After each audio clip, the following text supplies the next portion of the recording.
नमस्कार दोस्तों, स्वागत है आपका हमारे चैनल स्टडी विद अमित पर।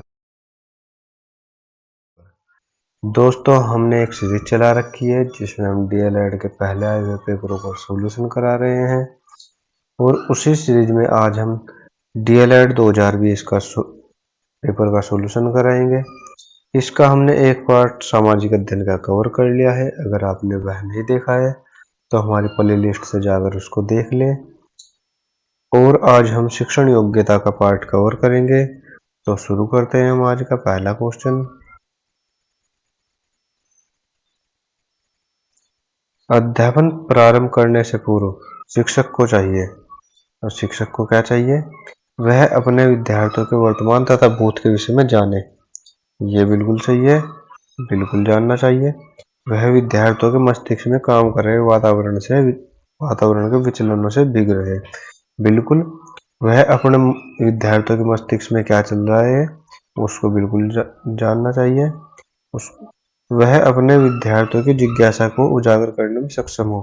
ये भी सही है। एक शिक्षक का कार्य यही है कि वह अपने विद्यार्थियों के जिज्ञासा को उजागर करे। ऑप्शन नंबर डी बिल्कुल सही है। क्वेश्चन नंबर 152, शिक्षण का पहला चरण है।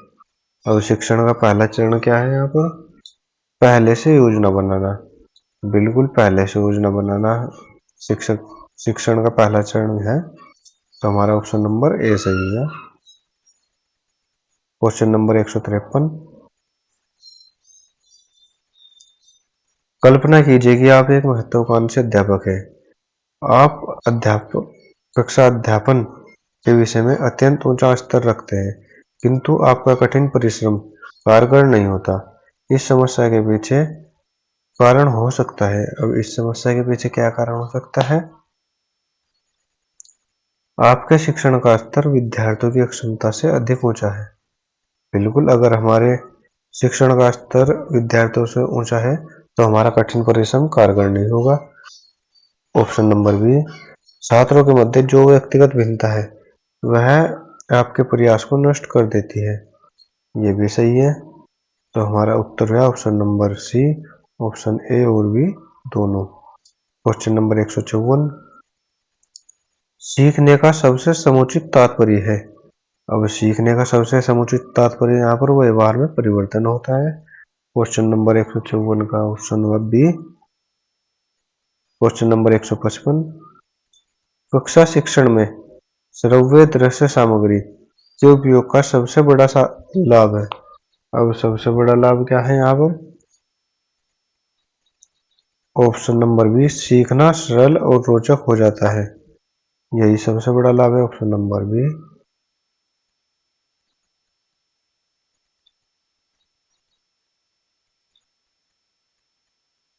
क्वेश्चन नंबर 156, शिक्षक को आदर्शवादी क्यों होना चाहिए? अब शिक्षक को आदर्शवादी क्यों होना चाहिए? वह विनोदप्रिय बन सकेगा? नहीं। वह अपने छात्रों को भी आशावादी बना सकेगा? यस। वह छात्रों से अच्छी आदतें डाल सकेगा? वह कक्षा को अनुशासन प्रिय बना सकेगा। तो हमारा ऑप्शन हुआ यहाँ पर ऑप्शन नंबर बी।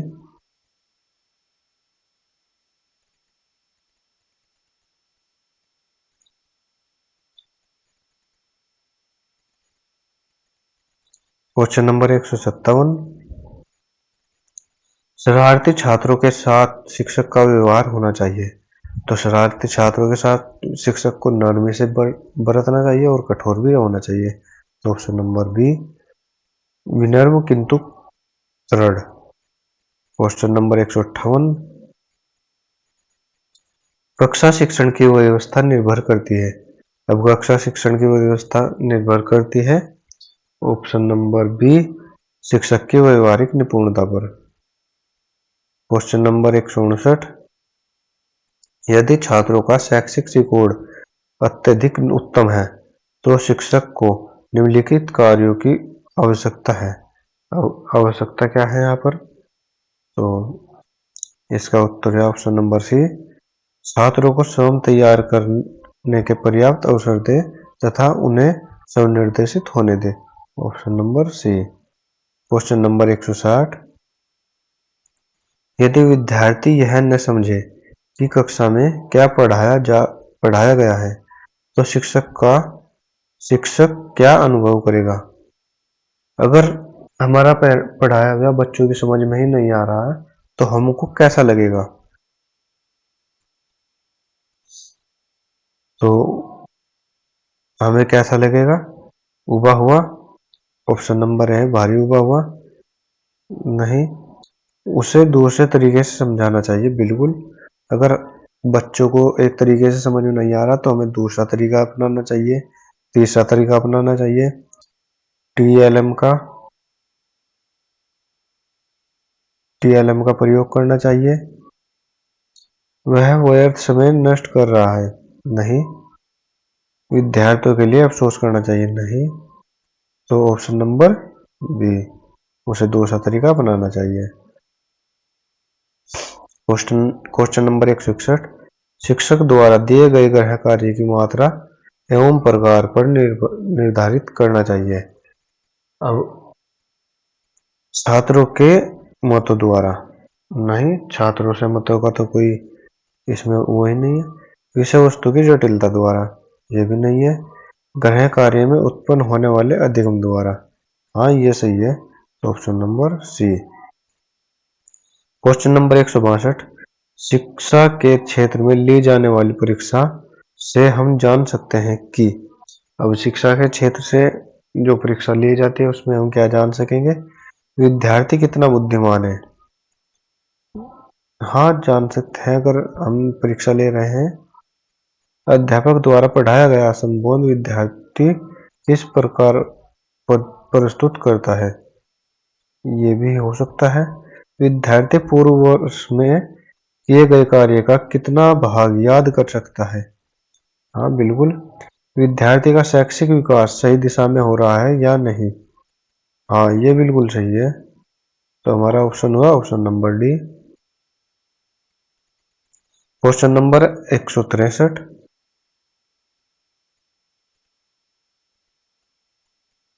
जो अध्यापक कक्षा अध्यापन में उत्साही होते हैं, तो उन्हें पढ़ाई विषयों की प्रवीणता का भाव होता है, जो उनके उत्साह के नीचे छिपा रहता है। ऐसा नहीं बोल सकते हम। वे छात्रों का ध्यान खींचने के लिए केवल नाटकीय रूप देते हैं। नहीं, ये भी नहीं है। वे अपने छात्रों को अध्यापन अधिगम की प्रक्रिया के अंतर्गत कर लेते हैं। ये सही है। उनमें उपरोक्त बातें सभी सही हैं। तो हमारा ऑप्शन हुआ option number C. Question number 164, प्राथमिक स्तर के बच्चों को पढ़ाना सिखाना हो तो उसका कठिनाई स्तर है। अब कठिनाई का स्तर है उसमें, अगर हम बच्चे को सरल से कठिन के क्रम में ले जाएंगे, तो सबसे सही है option number C. Question number 165, सीखने सिखाने के दौरान किए गए आकलन से शिक्षक को। अब शिक्षक को क्या चाहिए? अक्षमताओं और सीखने में कमी की पहचान करने में सहायता मिलती है। तो option number B. Question number 166, व्यापक आकलन का अर्थ है। अब व्यापक आकलन का अर्थ है इसमें बच्चों की सर्वांगीण प्रगति के बारे में जानकारी। Option number A. Question number 167, बाल केंद्रित शिक्षा का अर्थ है। अब बाल केंद्रित शिक्षा का अर्थ क्या है हमारा? ऑप्शन नंबर बी, बच्चों के अनुभवों, उनके सवरों और उनकी सक्रिय सहभागिता को प्राथमिकता देना। तो option number B. Question number 168, बच्चों के पारस्परिक तुलना कभी नहीं करनी चाहिए, क्योंकि पारस्परिक तुलना से बच्चों में क्या आएगा, देखते हैं हम इनको। हीन भावना जागृत होती है। हाँ बिल्कुल, बच्चों में अगर तुलना की जाए, ये मेरा बच्चा ऐसा है, इसका बच्चा ऐसा है, या ये अच्छा पढ़ता है, ये नहीं पढ़ता है, तो उनमें हीन भावना पैदा हो जाती है। ऑप्शन नंबर बी है द्वेष की भावना जागृत होती है। बिल्कुल उनमें द्वेष की भावना होती है, ये मुझसे अच्छा क्यों है या मुझसे बुरा क्यों है। ऑप्शन नंबर सी है आत्मविश्वास में वृद्धि होती है। नहीं, हम आत्मविश्वास में वृद्धि नहीं बोल सकते, तो हमारा हो गया ऑप्शन नंबर 1 और 2 दोनों। क्वेश्चन नंबर 169, एक सृजनात्मक बच्चे की विशेषता है। अब बच्चे की क्या विशेषता है?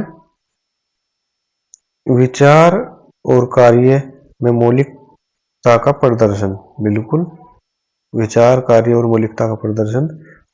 नंबर दूसरा पॉइंट है समस्याओं के प्रति उच्च स्तर की संवेदना, ये भी है। सोचने विचारने का नवाचारी तरीका, बिल्कुल ये भी है। तो हमारा ऑप्शन यहाँ 1 2 3 option number D. Question number 170 है हमारा, कक्षा कक्ष में बच्चों की धारणा दर बनाए रखने के लिए जरूरी है। अब बच्चों की धारणा बनाने के लिए क्या जरूरी है? तो इसमें ऑप्शन नंबर सी, कक्षा में नियमित रूप से एवं बच्चों की रुचि के अनुरूप शिक्षण करना। तो option number C. Question number 171, वही व्यक्ति अच्छा शिक्षक बन सकता है। अब अच्छा शिक्षक कौन बन सकता है? जिसका अच्छा एकेडमिक रिकॉर्ड हो। नहीं, ऐसा तो नहीं है। जो बच्चों को नियंत्रित कर सके। नहीं, ये भी नहीं है। उसकी शिक्षण में रुचि हो, वह अपने विषय में पारंगत हो। यस, ये है। अपने विषय में पारंपरिक होने के साथ साथ बच्चों को अनुशासित रख सके। नहीं, तो हमारा ऑप्शन नंबर सी सही हुआ। क्वेश्चन नंबर 172, कक्षा कक्ष में जरूरी है कि शिक्षक, अब शिक्षक को क्या चाहिए कि वह बच्चों को प्रसन्न करने के अवसर दे। कक्षा कक्ष में बच्चों को प्रसन्न करने के अवसर दे। क्वेश्चन नंबर 173,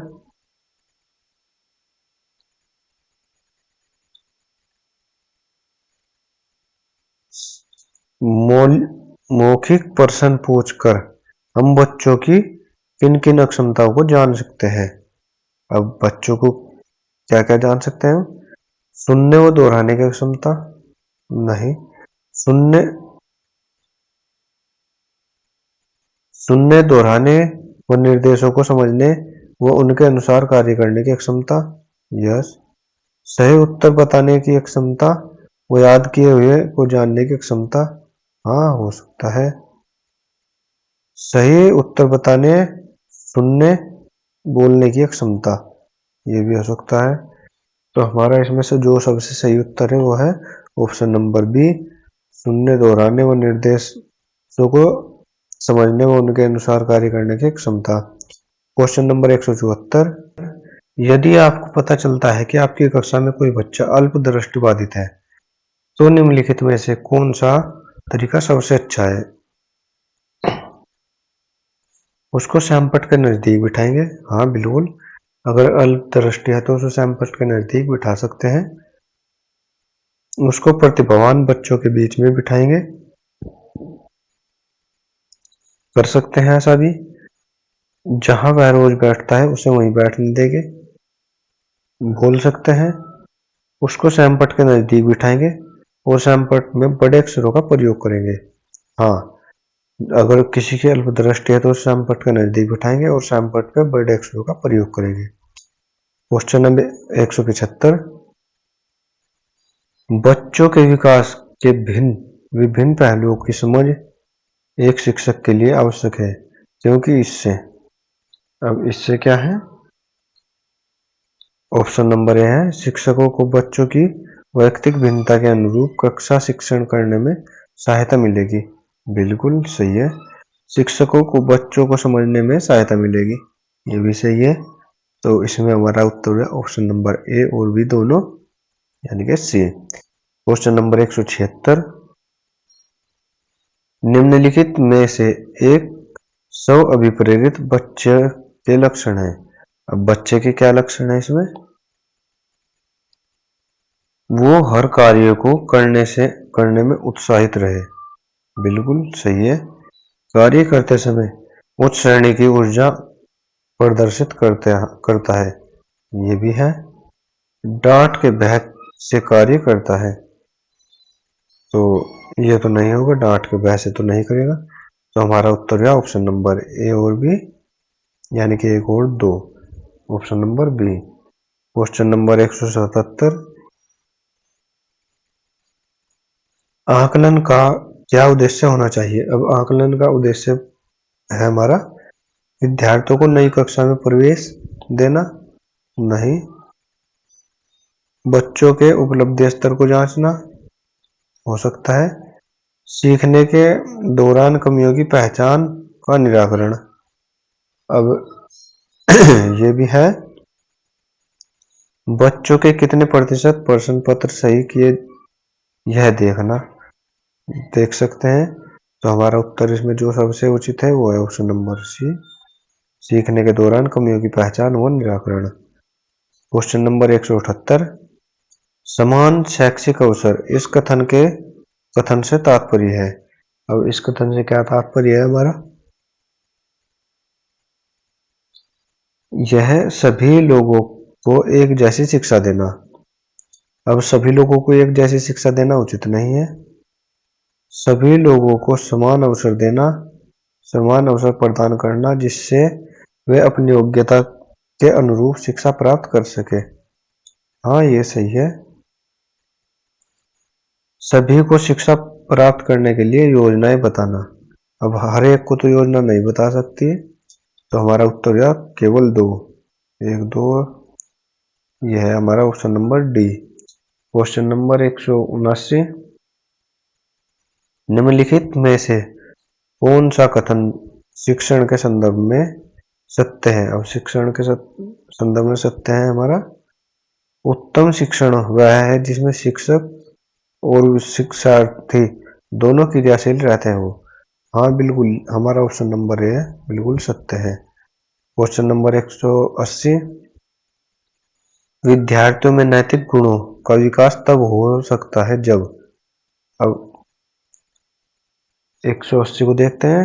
शिक्षक नैतिक गुणों से संबंधित कहानियां सुनाए। नहीं, कहानी सुनाने तो ऐसा कोई वो नहीं, सुना भी सकता है, नहीं भी। सौम नैतिक गुणों का अनुकरण करे, वह विद्यार्थियों से को अभिप्रेरित करे। हाँ बिल्कुल सही है, ऑप्शन नंबर सी है हमारा। समय समय पर विद्यार्थियों को नैतिक गुणों पर सामग्री एकत्रित करने को कहे। नहीं। आध्यात्मिक विषय पर शिक्षक बच्चों से बातचीत करे, ऐसा भी नहीं है। तो हमारा उत्तर हुआ option number B,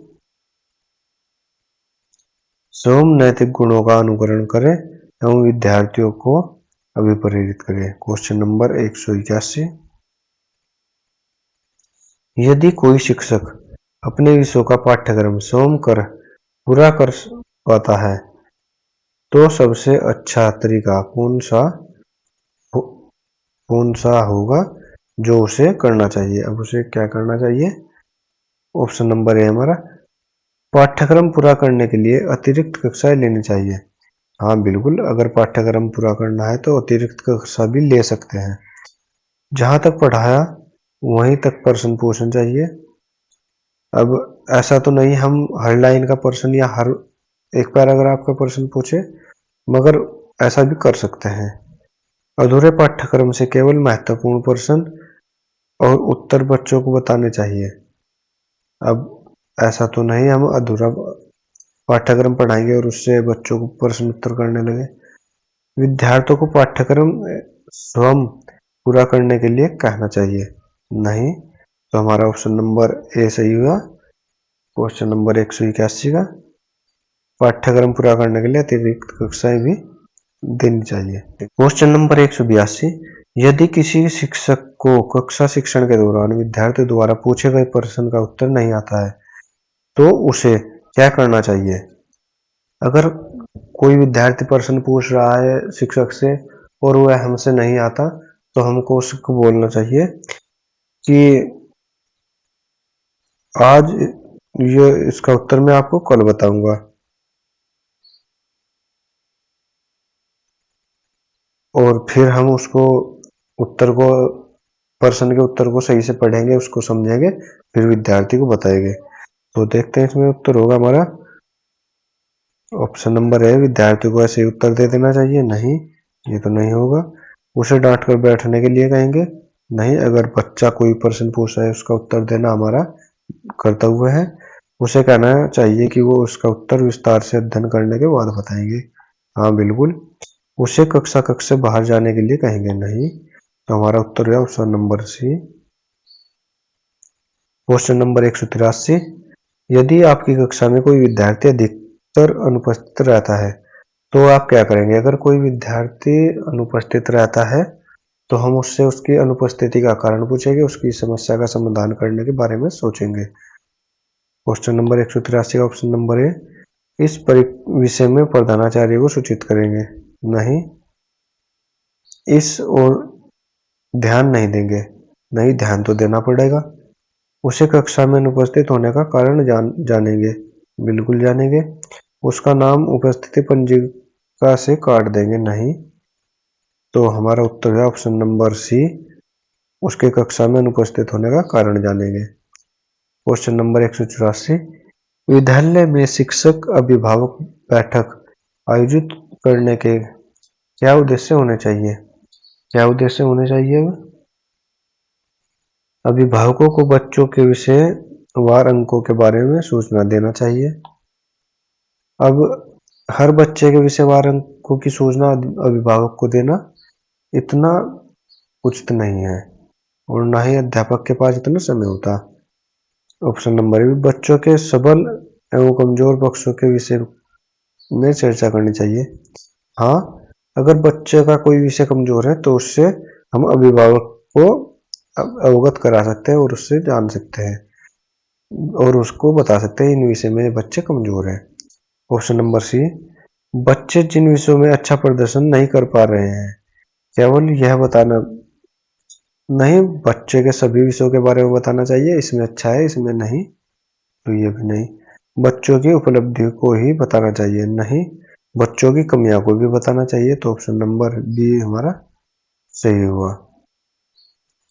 question number 185, एक अच्छे शिक्षक को विद्यार्थी द्वारा किए गए कक्षा कार्य को कैसे जांचना चाहिए? अब कैसे जांचना चाहिए हमें? ऑप्शन नंबर ए, कक्षा कार्य पूर्ण होने के 1 सप्ताह के भीतर।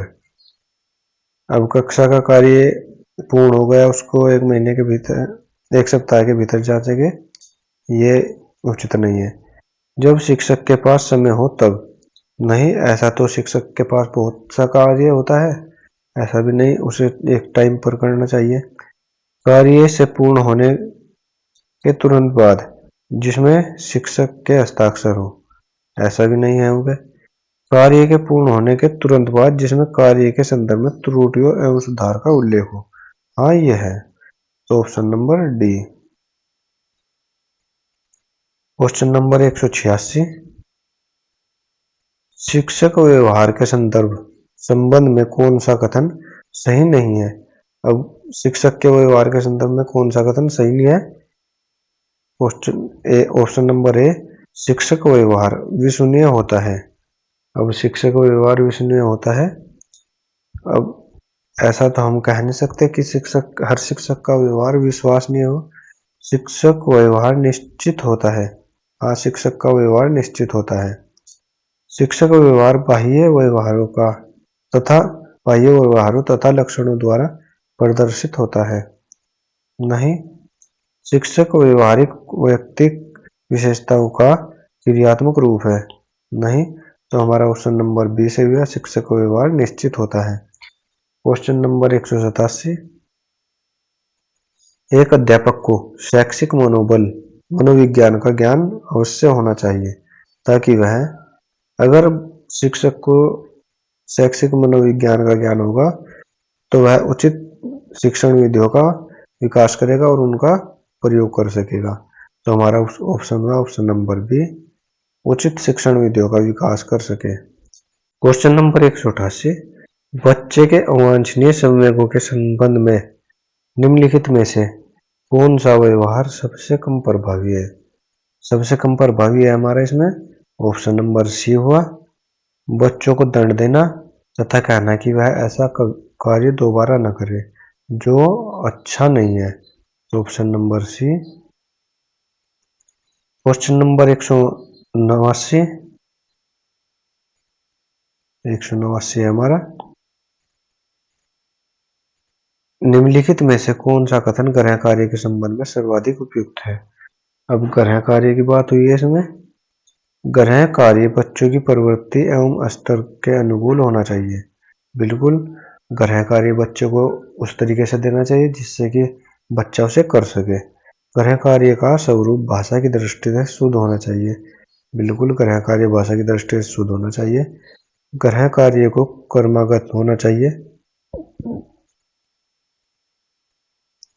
यह भी सही है। ग्रह कार्य बिल्कुल कर्म से होना चाहिए, कोई इसमें ये नहीं पहला बाद में और बाद का पहले कर दे। ग्रह कार्य उद्देश्य केंद्रित होना चाहिए, ये भी सही है। तो हमारा उत्तर यहाँ पर उपरोक्त सभी option number D. Question number 190। बच्चों के व्यवहार का सूक्ष्म निरीक्षण करते समय शिक्षकों को किन बातों का विशेष ध्यान रखना चाहिए। अब किन बातों का ध्यान रखना चाहिए इसमें, प्रत्येक विद्यार्थी को व्यवहार के प्रत्येक लक्षण में बराबर महत्व देना चाहिए। बिल्कुल, अगर कोई बच्चा है तो शिक्षकों से सभी विद्यार्थियों को बराबर लक्षण और बराबरी का महत्व देना चाहिए। प्रत्येक विद्यार्थी का विविध प्रकार की परिस्थितियों जैसे कक्षा, समिति के काम, वाद विवाद, खाने की छुट्टी आदि के निरीक्षण करना, बिल्कुल ये सही है। प्रत्येक विद्यार्थी की समूह के अन्य व्यक्तियों से तुलना करना, बिल्कुल ये भी है।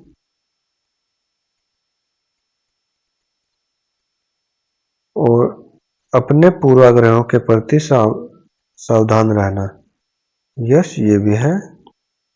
तो हमारा उत्तर है option number 1, 2, 3, 4, option number B. Question number 191।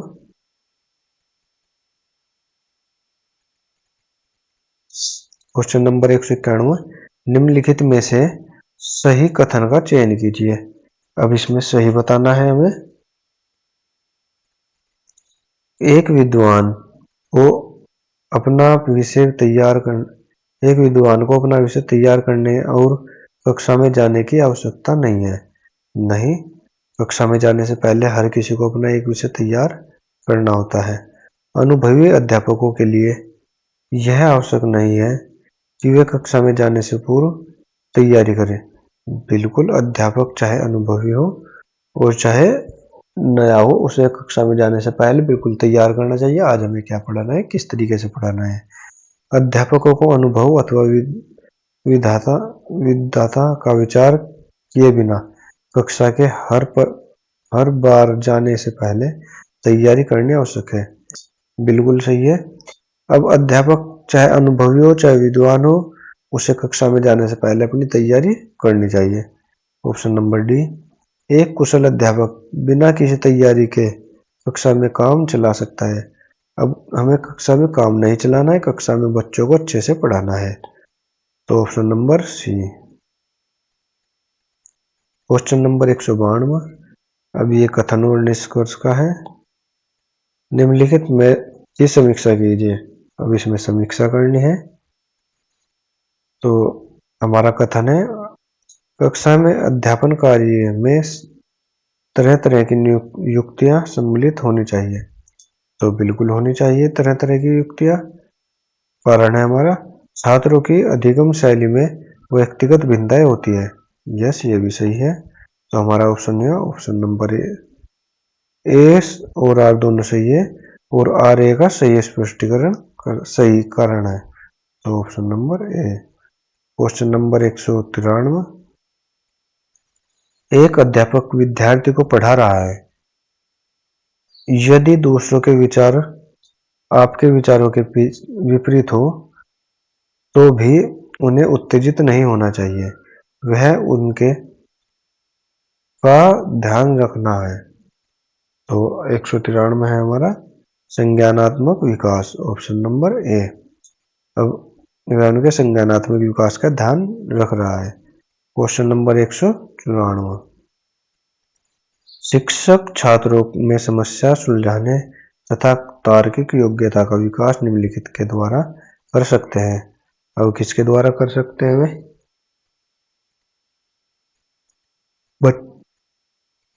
पुस्तक से शब्द दिए गए उत्तर को अस्वीकार कर सकते हैं। तो ये ऑप्शन नंबर हमारा बी सही हुआ, क्वेश्चन नंबर 194 का। क्वेश्चन नंबर 195 को बालकों को परिश्रम करने के लिए प्रेरित करने का सर्वोत्तम उपाय है। अब बालकों को प्रेरित करने का सर्वोत्तम उपाय है हमारा ऑप्शन नंबर ए, स्वयं परिश्रम किया जाए जिसे देखकर बालक स्वयं प्रेरित होंगे। हाँ, अगर कोई अध्यापक अपने आप परिश्रम कर रहा है तो बच्चे उनको देखकर स्वयं भी प्रेरित होंगे। तो ऑप्शन नंबर ए सही हुआ। क्वेश्चन नंबर 196, शिक्षण में छात्रों की सर्वाधिक भागीदारी संभव है।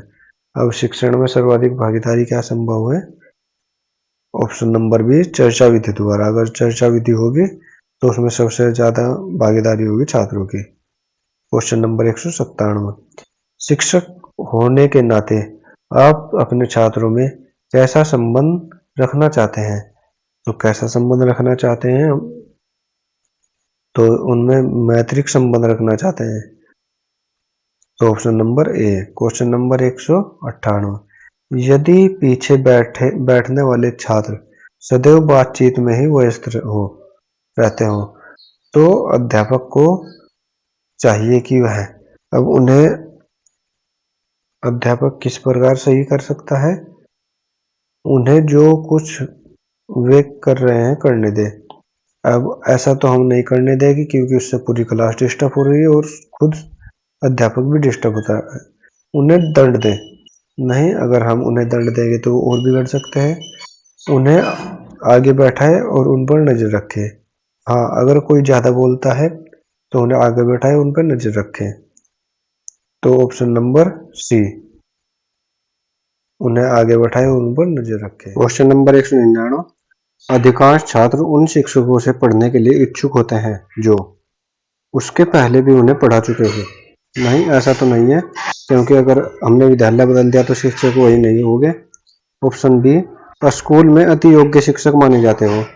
नहीं, ऐसा भी नहीं है, बहुत सी बार ऐसा होता है शिक्षक योग्य माने जाते हैं मगर हमारा उनका पढ़ाया हुआ हमारी समझ में नहीं आता।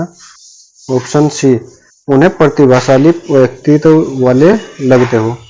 नहीं, ऐसा भी नहीं है, बहुत से ऐसे टीचर हैं जो प्रतिभाशाली लगते हैं मगर होते नहीं है। ऑप्शन नंबर डी, जो छात्रों की समस्याएं हल करने में रुचि रखते हो। हाँ, ये सही है, जो शिक्षक छात्रों की समस्या हल करते हो। Option number D. Question number 200, विद्यार्थी अध्यापक का सर्वाधिक आदर करेंगे यदि, अब कब करेंगे? वह अपने कार्य के प्रति निष्ठावान हो। बिल्कुल, अगर अध्यापक कार्य के प्रति निष्ठावान है तो विद्यार्थी उनका सर्वाधिक आदर करेंगे। वह अनुशासन लागू करने में सफल होते हो। अनुशासन तो लागू करना होता ही है। वह विद्यार्थियों के साथ मित्रवत रहे। हाँ, मित्रवत भी रहना पड़ता है और नहीं भी रहना पड़ता है। वह अपना प्रभुत्व दृढ़ता पूर्वक प्रकट करता हो सकता है। तो हमारा ऑप्शन है ऑप्शन नंबर है, वह अपने कार्य के प्रति निष्ठावान हो। तो दोस्तों, आज की क्लास हमारी यहीं पे खत्म होती है। अगर आपको हमारी क्लास अच्छी लगे तो हमारी क्लास को लाइक करें, शेयर करें और हमारे चैनल को सब्सक्राइब करें जिससे आपको आगे आने वाली क्लास टाइम से मिलती रहे। तो अगर आपको इसकी PDF चाहिए तो हमारे टेलीग्राम ग्रुप से जुड़े और उसमें आप PDF प्राप्त कर सकते हैं। तो धन्यवाद आपका।